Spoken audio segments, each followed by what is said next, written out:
No, don't jump. Then Don't jump. let me try. You want to try? No. Please, he'll hurt me, Peter. No, I'm You're not. not going to get me for the movie. I'll come over. I'll come over. All right. We were preparing the picture, and I suddenly stopped and thought, we're 1935, which is the middle of the Depression. The Depression is always associated to me with black and white, and we had two actors who were both blonde and blue-eyed. Little kids, smart-eyed, were pretty, and I thought, it's not going to work. So I thought, I'm going to shoot this in black and white. I just think we're going to get the period a lot quicker, it'll work better.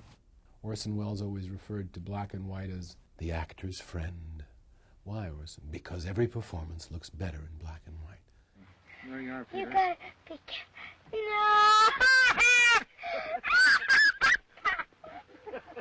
Ow!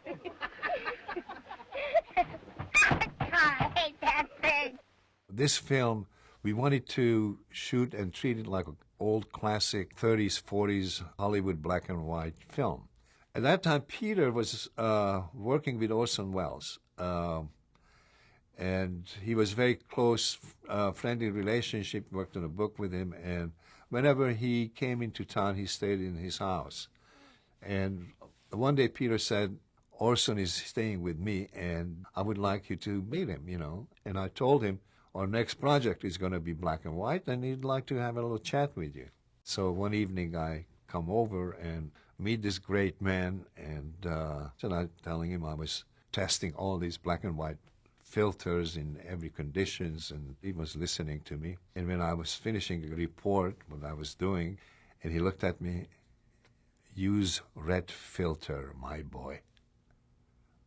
I said, is that right? Only red filter? He says, yes, only red filter. The red filter, it accentuates the red, which a face has a lot of red tones and red colors, and makes that very white, very chalky. Also, if you have the blue sky behind it, it holds back the blue and it makes it almost black.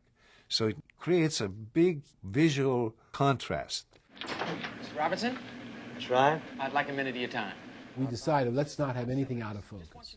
And Laszlo did a great job, and pretty much nothing out of focus in this picture. That was part of the decision on the picture, to give it a kind of gritty look, a realistic look, feeling of being there. And the compositions were all, with that in mind. Everything was going to be sharp. For example, I think you could see this in the train station scene where Ryan is buying a ticket, and you see behind the ticket taker, you see some little girls, and they're happy and playing and everything, and that's in the same shot. And because there's so much depth of field, they're in focus, so it has the full effect of what's happening. Rather than cutting to those little girls being happy, you see them in the frame, and when you cut around, you see Tatum in the background, and she's also in focus, but she's sad. So you get the effect of the two things with only 2 shots rather than 4. And it's telling the story. It's cutting in the camera, really. Of course, if you add filters to it, it's even more difficult because you have to add more light. So it was hot, some of those sets, to work in. I used these really hot arc lights, burning up. I remember Ryan looked at me and says, this is still the beginning of the picture. He says, you don't want me to have any hair left, at the end of the movie? And I said, I'm sorry, Ryan, and I explained it to him. He says, okay, you are an artist, so okay, do whatever you have to do. Don't let it bother you. It ain't funny.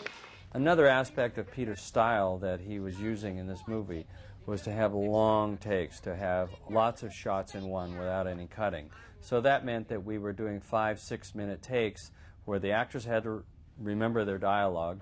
Frankie Roosevelt said we're all feeling a lot better. He did he? Made me feel real good when he said that. Then he said... Cut him. Cotton candy!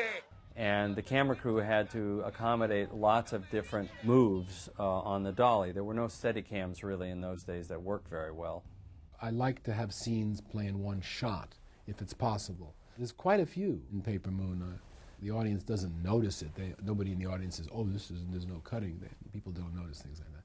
But it kind of draws you in without you knowing quite why. It's like taking a breath and holding it. Moles, let's give him some money. No. The thing that I think was the most extraordinary was this long scene in the car when they're driving. It was about a 4 or 5 page scene, the end of the first act. We shot that scene, I think, 36 times. Now, I had decided that we were going to have no cut in this scene. I felt the camera should just watch them.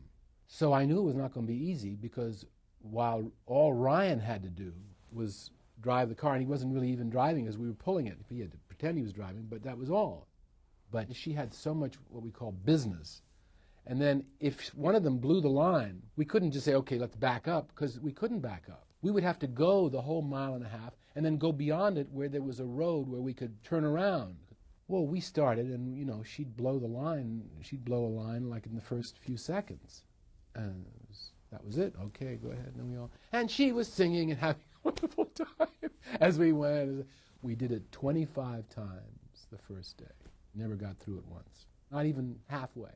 Well, we didn't go back for 2 days because we had rain. We went inside and did a couple other things. Finally, about 2-3 days later, we went and started again. And I think we did about 15 takes before we got it. Why didn't you tell me we're out of Bibles? You like it in the box too, don't you? Oh, you know you've got an excuse for everything. Because you blame me for If everything. we were running... That, in my opinion, is probably one of the reasons she got the Oscar, was because they could see there was no manipulation, there was no tricks, there was no cutting, there was nothing you could do. That was it, and she did it. And when I see it, it still touches me how hard she worked and how good she was.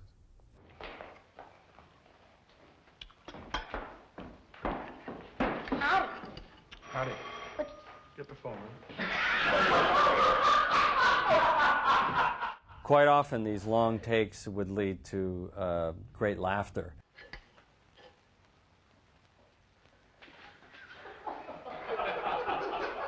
Keep rolling. I got it. Keep rolling. I got it. We're still going.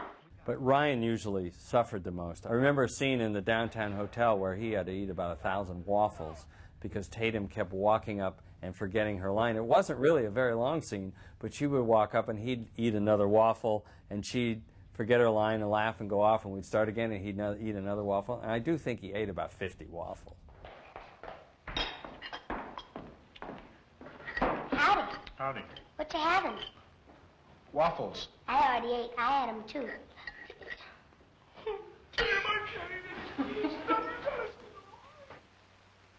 There were many times in the picture when we rehearsed a scene where I would walk the scene for Ryan or Tatum, usually for Ryan, to show him what I had in mind.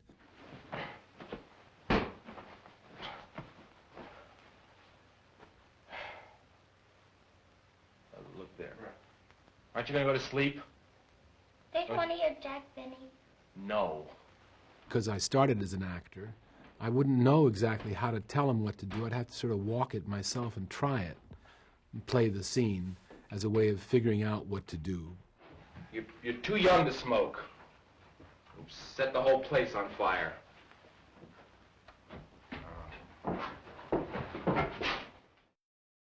Now, don't you drop nothing on me, Gene. You take care of those breakables, understand? We always got a big laugh, that entrance.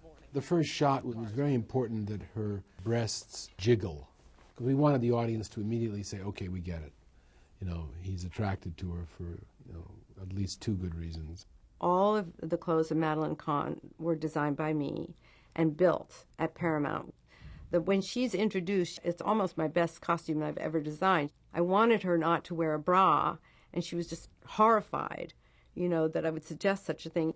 We had to actually cut out the bra itself. We gave her the support of the bra, but we cut out most of the fabric in the front of the bra so that she would definitely have jiggling breasts. I just love it, all this white.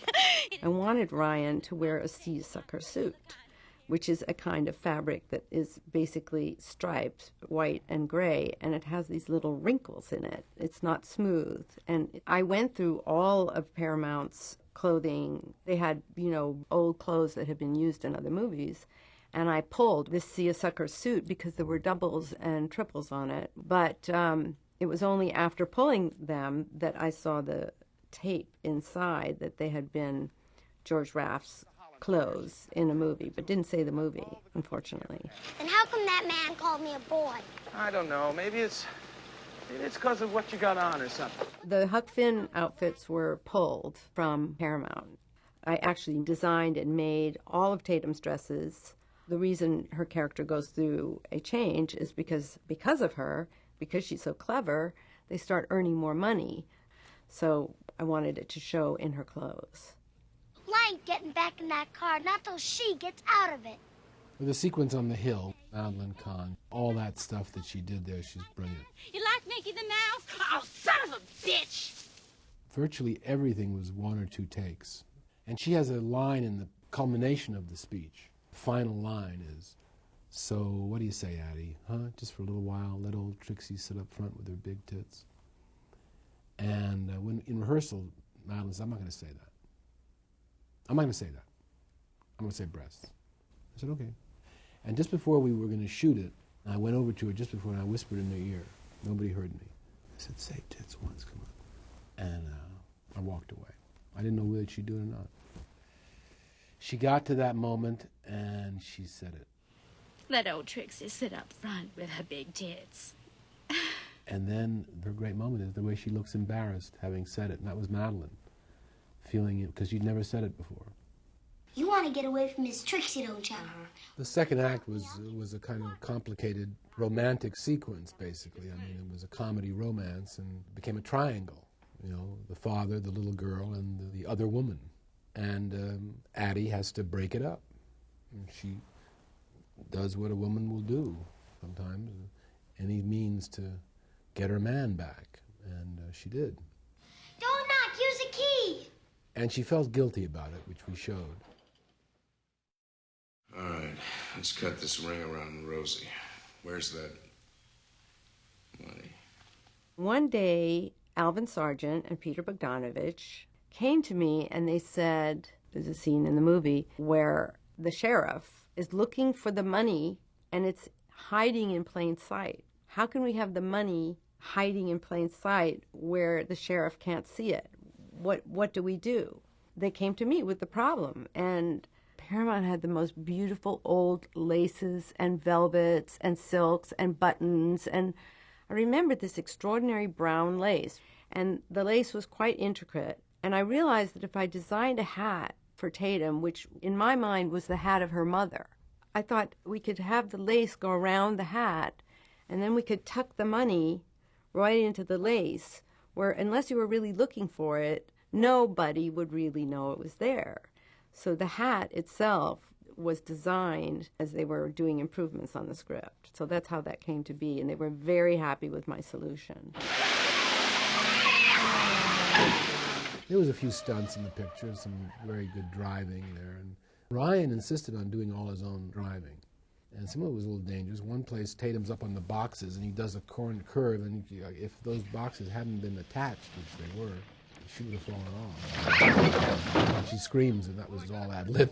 We didn't know it was going to do that. What's the matter? Damn bridge is the other way. What? Hang on. There's one action scene which we did in one shot with the camera panning around doing that was a 360-degree pan.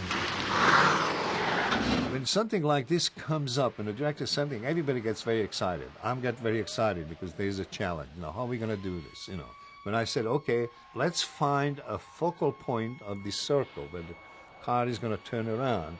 And I remember there were about three of us around the camera. We all had to walk around in a circle so they couldn't see us. Where you gonna go? Don't worry about me. I got plans, new ideas coming in every day. Get going. We were ready to leave Kansas, and we still hadn't figured out the ending. Polly and I were in Kansas on our cross-country trip, and we were looking for a particular farm or something, and suddenly we realized we were on these back roads and dirt roads, and we were totally lost, and they weren't on the map. We saw this little rise, and we drove up this hill, and we got to the top of the hill, and I was trying to find out where we were, and Polly turned around and said, "Oh, this is nice. This kind of looks like the road to nowhere. Take a picture of this." The road itself was white chalk, the sides were grass, and the road simply went on forever. It was just the longest white road I had ever seen. And they showed it to me. I'll never forget, Polly showed it to me. She says, "I don't know what this is for, but it's a good road." The brake! The brake! Now, we had established that the brakes were faulty on the truck. That was one thing. It was in the back of my mind. And we also set up this whole elaborate thing in the first act, which we didn't really deal with at all in the second or third act, which is, you owe me $200. I love Hold on. That was what triggered it, you know, because I had learned you have to pay off a joke. Pay off a joke means put a finish to it. And this was a kind of running gag. Somehow I thought, that's it, we got to pay that off. And now we also had another thing to pay off, which was the photograph in the paper moon, which we'd never done anything with. And it all kind of came together at once. What if he drops her off at the end, she misses him so much she runs after him, he stops on the road to have a cigarette. While he's sitting there, he notices that she's left him a photograph. She runs up the road. He's kind of annoyed that she's there, even though he's secretly happy, and says, I told you I don't want you riding with me anymore. And she says, you still owe me $200.